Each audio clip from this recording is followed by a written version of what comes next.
Prontuario. Conducción, personajes, producción general. Daniel Roncoli. Argentino, masculino, actor, escritor, ladrón de gallinas.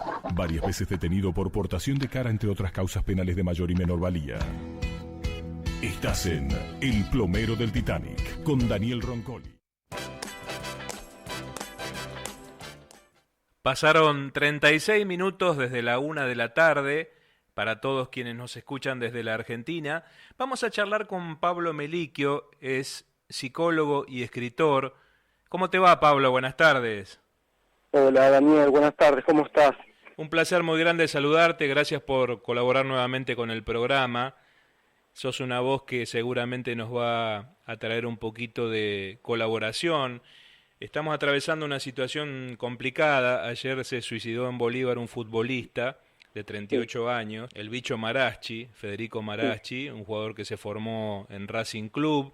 Tuvo una etapa muy buena en Almirante Brown, pasó por Defensores de Belgrano, Barraca Central, Atlanta, Deportivo Merlo, Cañuelas, y estaba jugando en el Club Ciudad de Bolívar, el Federal A, y ayer decidió quitarse la vida. Hoy la fiscal caratuló finalmente el tema como suicidio después de hacer los estudios y cumplir con el protocolo pertinente. Se ahorcó en el baño. No es la primera referencia que tenemos vinculada al fútbol, sabemos que no es algo que es patrimonio del fútbol, pero se han dado muchos episodios que tienen que ver justamente un poco con decepciones en derredor del fútbol.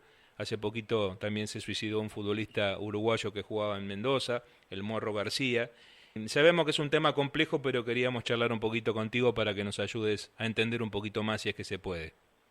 Sí, es difícil de entender. Primero, por supuesto, mi solidaridad con la familia, que debe estar sufriendo muchísimo porque es lo más difícil de aceptar, ¿no? Uno puede aceptar la muerte natural, uno puede aceptar las enfermedades que llevan a la muerte, pero el suicidio es realmente lo más difícil de comprender en el ser humano.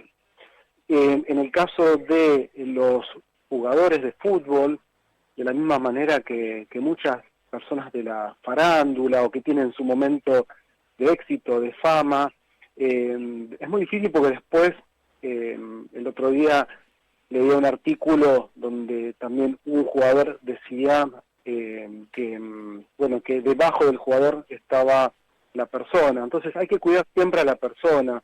En el tema del fútbol es las presiones, ¿no es cierto, Daniel? Las presiones tan grande que tienen y la durabilidad, ¿no? Digamos, en otras profesiones vos podés, qué sé yo, en la tuya, en la mía, a lo mejor si nos da la escucha de la mente y la voz, podemos trabajar hasta los 90, 80, la edad que quieras. En el fútbol, el ejercicio profesional del fútbol tiene una finitud, y bueno, y muchas veces no se los acompaña ni durante el proceso. Yo trabajo con muchos jóvenes que están en la reserva o aspirando a entrar digamos de manera titular en algún equipo, y hay un sufrimiento muy grande, es muy competitivo ya desde la niñez y la adolescencia. El fútbol pone eso, no pone en un estado que deja de ser un juego para ser un ejercicio muy competitivo, donde sabes que tenés un tiempo para entrar y también tenés un tiempo para jugar de manera profesional. Entonces quizás son 20 años nada más. Si entras a los 17 a un equipo, ¿sí? A lo sumo a los 37 como mucho, quedás afuera, y eso es lo que hay que ir acompañando, ¿no?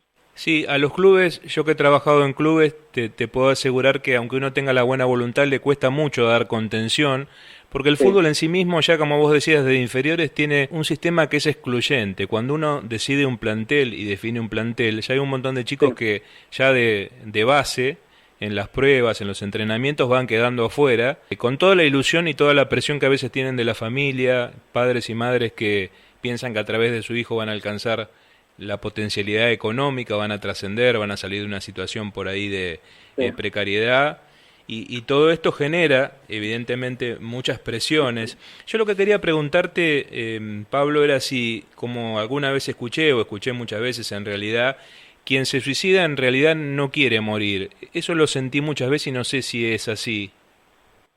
Yo pienso que responder eso es imposible, porque habría que hablar con los muertos, ¿no? Que se suicidaron. Quería decir que solo aquellos suicidios fallidos, ¿no? Los intentos de suicidio. Muchas veces existían muchas personas que han intentado suicidarse y en algunos casos, digamos, les salió mal, ¿no? Porque efectivamente se querían matar, y en otros casos, digamos, llamaron la atención, hicieron un intento, lo que nosotros llamamos como acting. Son formas, hay gente que no siente que es registrada, no siente que es amada, es querida, que es valorada, y encuentra como recurso llamar la atención con algún intento de suicidio. Pero es un tema muy delicado, esto es en términos generales. Claro, sí, obviamente. En el punto, claro, en el punto singular de cada ser humano, alguien que empieza a pensar e intenta, ¿no?, quitarse la vida, realmente creo que es cuando ya perdió toda ligazón con el deseo, porque si vos tenés algún deseo mínimo, y de abrazar a un hijo, de un trabajo, de un vínculo amoroso, cuando tenés gente a tu alrededor que sentís que te valora y valorás. Sí. Yo creo que aquel que se quita la vida es porque ya no tiene, el único deseo que tiene, podríamos decir, es el de la muerte, ¿no? Sí, yo lo sentí esto más que nada también vinculado a un caso como este, ¿no? A lo que tiene que ver con el ahorcamiento, que en las pericias hay un intento de frenar ese impulso de ahorcarse y que ya, bueno, obviamente no lo pueden hacer, pero como vos decís, cada caso evidentemente debe ser un caso particular. En este no sabemos tampoco las razones, siempre son difíciles de determinar, no sabemos si tiene que ver con el fútbol. Imagen, perdón, digo, Daniel, la imagen que vos decís, quizás si la persona, si las pericias determinan que alguien en el segundo final trata de agarrarse de la soga para no matarse, quizás ya es un acto más de desesperación inconsciente, pero si ya está colgado es porque no quería vivir, ¿no? Claro. En este caso es un futbolista que atravesó la mayor parte de su carrera, como dijimos. Federico Maraschi ya estaba en la etapa final, estaba jugando el Federal A. Había jugado el 8 de abril como titular en el equipo, el último partido, ganaron 4-1. Fue el capitán, jugó con el número 10, que no tiene nada que ver, pero obviamente siempre es una simbología de alguien que se destaca en un equipo, que tiene una preponderancia, pero bueno, evidentemente estaría atravesando algún tipo de crisis que hace que haya tomado esa decisión tan trágica. Para los que lo conocen o quieren saber un poquito más de él, nació en Río Cuarto, la familia está en Bolívar, lo van a trasladar a Río Cuarto, a su lugar de origen, para hacer un velatorio y enterrarlo en su ciudad natal.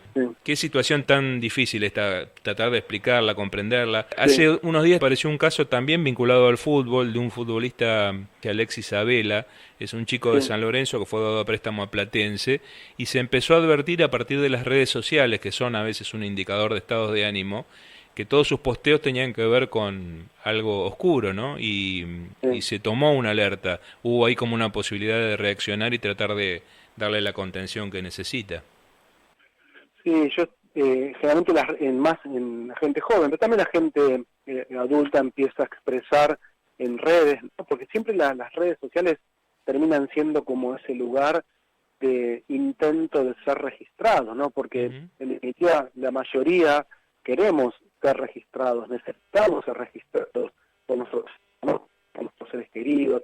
Las redes sociales también, cuando uno sube un posteo, cuando en mi propio caso subo un video, una charla que tengo como la estamos teniendo nosotros, no importa que alguien la escuche, que aparezca alguien que ponga alguna frase, algún me gusta. Imagínate en el caso de alguien que empieza a expresar que no le encuentra sentido a su vida, empieza a poner ciertas cuestiones ligadas a la depresión, al pesimismo, y si del otro lado nadie registra, nadie responde, quizás aumenta esa sensación de vacío. Pero creo que el tema central, tanto en jugadores de fútbol como en cualquiera de nosotros, es encontrarle sentido a la vida. La vida no viene con un sentido, ¿no? Y quizás si vos encontrás un sentido, que es el fútbol, y se te acaba el fútbol, tenés que rearmar la vida y buscarle un nuevo sentido. Y ese justamente es la idea, ¿no? Si hay un acompañamiento terapéutico, lo que vamos haciendo los psicólogos es eso, es decir, los sentidos pueden ir cambiando. Es como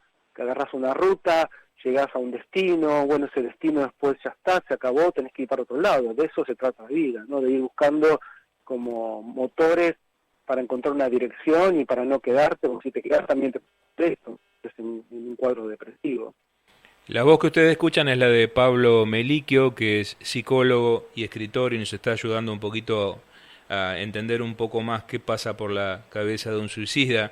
Sabemos que son preguntas eternas y que tal vez no tengan nunca una respuesta total, porque como vos decís, tienen que ver con alguien que no lo puede explicar. Una vez que se suicidó no lo puede explicar. Sí, Me da la sensación, pensando lo que vos decías de la contención, que uno muchas veces lo toma como un acto individual, una decisión personal, pero me parece que afecta lo sanitario y lo social, porque sí, evidentemente también es un reclamo para, como vos decías, la falta de atención, la falta de contención. sí, sí, sí. Es importantísimo, Daniel, empezar a pensar el valor que tiene la salud mental. No nos enseñan a nos enseñan a lavar el cuerpo, a cuidar el cuerpo, pero la mente se llena de toxinas, se llena de informaciones erróneas, digamos, muchos imperativos sociales y familiares. Todo eso hay que trabajarlo. Entonces, quizás también cuando una persona de 30 y pico de años ya no le encuentra sentido a la vida, es porque antes ya había perdido de alguna manera algunos sentidos y ninguno lo termina de ligar al deseo de estar vivo, de vivir, de disfrutar de la vida. Entonces, hay que trabajar mucho en prevención, muchísimo en prevención. No nos enseñan la prevención en salud mental, no nos enseñan la importancia que tiene lo que comemos en tanto pensamientos, ¿no? Es decir, vos fíjate que todo el tiempo esto que estamos haciendo nosotros, de alguna manera, del otro lado tenemos gente que está escuchando y se puede estar alimentando bien o mal acerca de lo que... La intención nuestra seguro es que sea un buen alimento. Pero si vos ahora pones un noticiero o pones las noticias y todo el tiempo te bombardean con violencias del dólar, te bombardean con la guerra de Ucrania y Rusia, con los femicidios de cada día, es que cada vez se pone como más oscuro el existir. Sin embargo, también hay gente que ama, que acaricia, que tiene proyectos de vida. Entonces, hay que tener cuidado de qué nos estamos alimentando y hay que enseñarle a la gente esto, ¿no? Hacer como limpiezas mentales, ¿no? Como si, se me ocurre, como si la cabeza nuestra sea una habitación.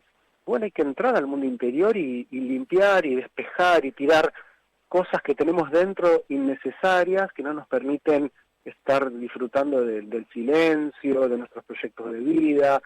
La persona que se termina deprimiendo, porque creo que es esto, termina como atrapada en algún sistema que lo lleva a no poder ligarse a la vida, y este es el caso de los intentos de suicidio o los suicidios efectivos.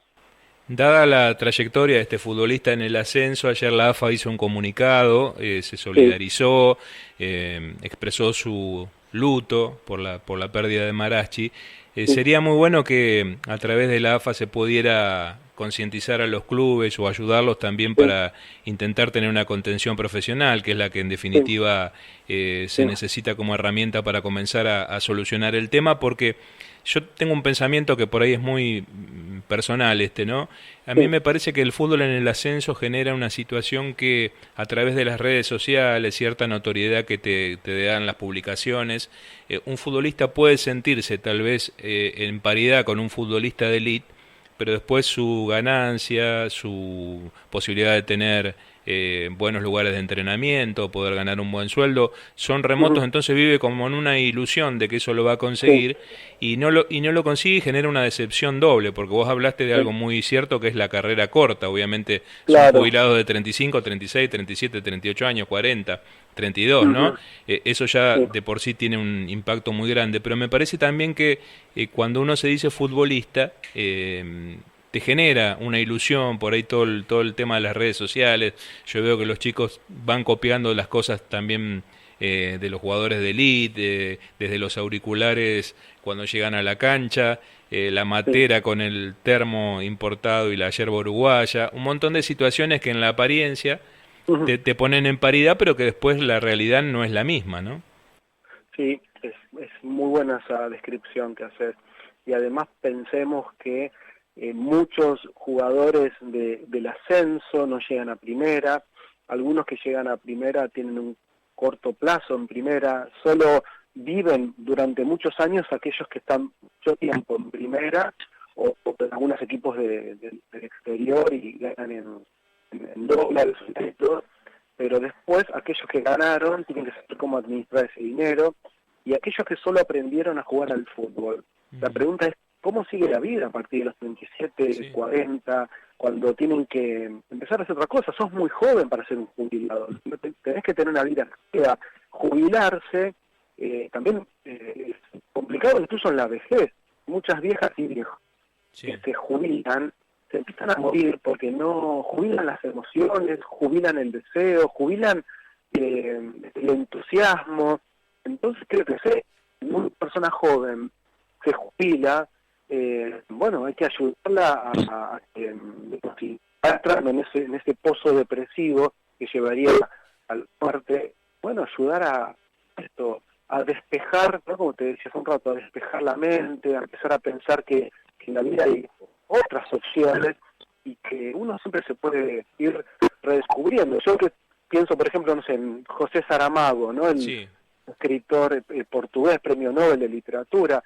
Él escribió un solo libro de joven, uno solo, y después a partir de los 60 empieza a escribir y termina siendo premio Nobel de literatura. Es un ejemplo, no todo el mundo va a ser premio Nobel de literatura, pero sí hay gente como Saramago que a lo mejor cree que, digamos, que es tarde a los 60, y bueno, ahí tenemos el ejemplo de que nunca es tarde y que siempre la vida tiene que triunfar. Y si alguien decide matarse y no se utilizaron los recursos para ayudarlo, yo pienso en el fútbol ahora, ¿no? Volviendo a la pregunta inicial, ¿no? Porque en todos los clubes tiene que haber psicólogos, gente que ayude a sanar las heridas que implican quedar afuera. Yo tengo varios jugadores que atiendo y, por ejemplo, alguno que se ha lesionado y después, digamos, la recuperación, quedar afuera, volver a ocupar, porque siempre está la sensación, no está la sensación, la persona que se lesiona vuelve como a punto cero, tiene que volver a ganarse el lugar, con el miedo que implica volver a jugar después de una lesión.